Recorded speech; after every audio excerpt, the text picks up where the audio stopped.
Michael.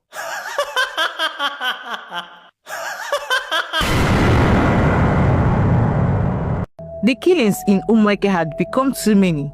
Every few months, another woman disappeared, and no one could explain why.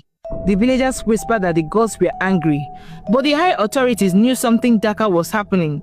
They sent an undercover officer, one of their best, a woman who had cracked impossible cases, to live quietly among the villagers and find the truth. Her real name was Inspector Marachi, but in Umueke, she was simply Miss Adabelo, a widow from Lagos who said she came to buy land and rest from city life. No one in the village, not even the local police, knew who she truly was.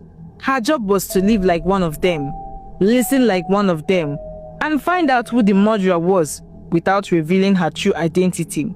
She arrived with modest luggage, a careful smile, and nothing that suggested she carried a badge.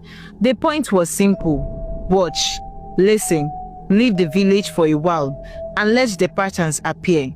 The higher-ups had a growing stack of cold reports and a dead detective in the file, but no smoking gun. Ada's first rule was silence. Ada settled into the village slowly, like a breeze that didn't draw attention. She rented a small apartment, swept her veranda each morning, bought fish from the market, asking gentle questions at the well. She listened more than she spoke and greeted everyone with a warm smile. In a few weeks, she became part of Umueke, the quiet woman who minded her business. But behind that gentle face was a sharp mind. She watched everything, every whisper, every rumor, every familiar pattern. The one name she kept hearing was Dr. Moses, the man of God, the healer, the savior. The villagers adored him. They said he prayed for the sick and charged almost nothing. They called him the doctor heaven sent. Yet, as Ada studied the old reports of missing women, she noticed something chilling.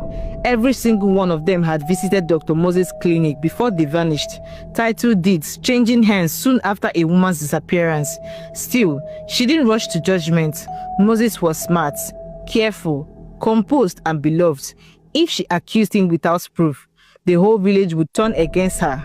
So she waited, watched, and planned. One bright morning, Ada went to the clinic pretending to feel weak. Dr. Moses smiled warmly the moment he saw her. His voice was calm, kind, almost too kind. He gave her medicine and assured her that she would be fine, but his eyes stayed on her longer than necessary. That was his weakness, beautiful women. The next day, he sent a boy from the market with oranges for her.